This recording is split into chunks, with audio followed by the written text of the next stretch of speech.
Don't Let Inflation Destroy Those Retirement Plans. It's a piece from CNBC. My next guest is an economist from UCLA, Professor Lee Ohanian. Lee, thank you very much for coming on, as always. Larry, thanks. It's nice to join you. Professor, before we talk about inflation, you have any thoughts on the election that you want to share? Do you believe that Joe Biden won the election fair and square? Well, Larry, when I see those returns coming in that are 90% for former Vice President Biden and 10% for President Trump, those are head scratchers. Those really do get me thinking that something is amiss. Mm-hmm. So, can I put Professor Ohanian down in the column that let's see how this plays out? Yeah, I think so. I think this certainly looks, in technical terms, it looks fishy to me. Mm-hmm. Professor, how has COVID-19 wrecked people's future plans for retirement? Well, the Federal Reserve and central banks in other countries have been just over the top, have been purchasing various types of debt securities.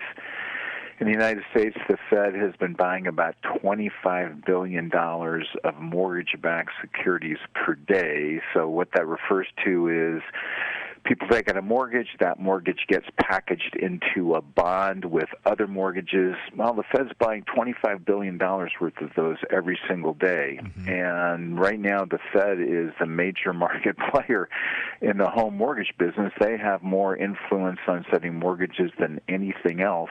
And they've driven mortgage rates down into the region where we've never seen them, into the 2.5% region. And this enormous expansion of liquidity almost certainly will increase inflation from its current level. And people who have retirement plans or people who have assets in debt-type securities that are yielding 2 or 3% really are very, very vulnerable right now because inflation is going to rise. My guest is UCLA Economist Lee Ohanian. Professor, I just rewatched The Big Short. And as you recall, it was about a guy that figured out that people were going to stop paying their mortgages, and he bet against the housing market. It seems to me when I'm watching this, we haven't changed anything. I mean, the pressure put on banks with carrots and sticks to get them to change lending criteria, we still have them. We still have Freddie and Fannie. We still have the same policies. It seems to me we haven't learned anything. No,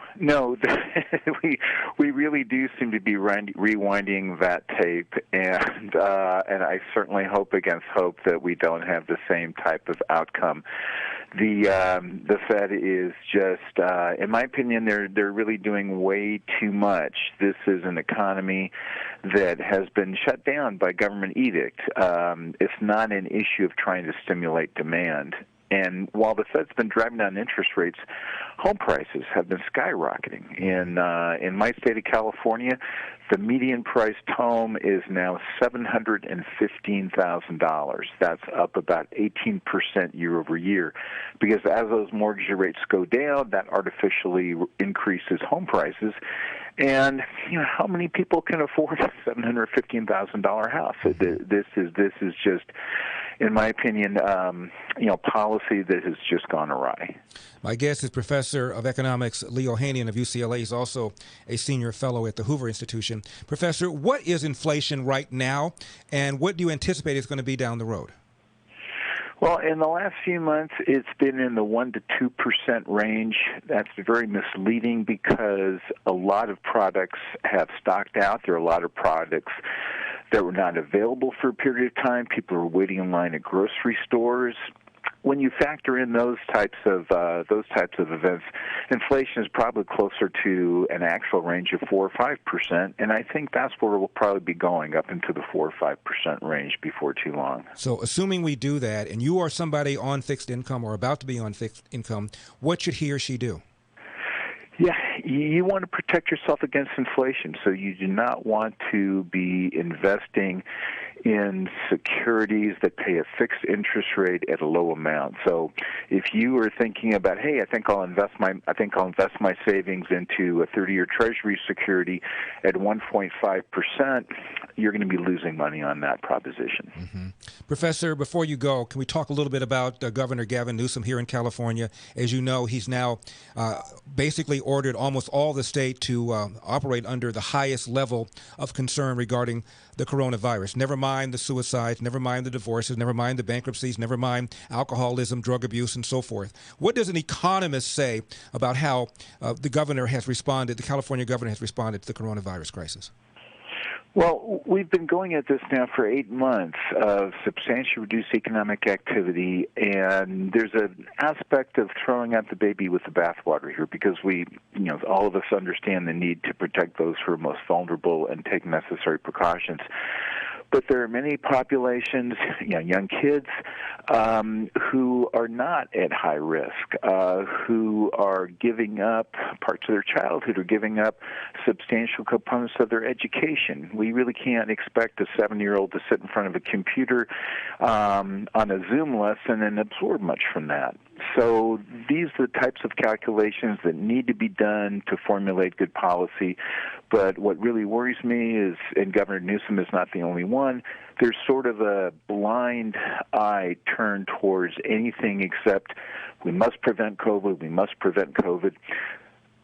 A vaccine is not too far down the road.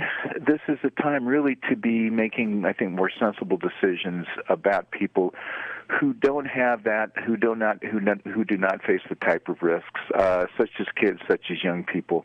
Locking down the state it didn't work back in April or May, and I don't think it's going to work now, and it's going to impose a lot of hardship and costs on everyone.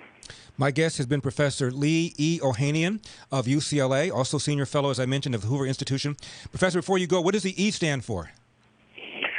E is for Edward. That was my dad's name, and he did his doctoral dissertation under a professor named Edward. So it was sort of a double middle name there. Professor Lee Edward Ohanian has been my guest. Professor, thank you very much for taking the time. Larry, it's always a pleasure. Happy Thanksgiving. You too. 888-971-SAGE.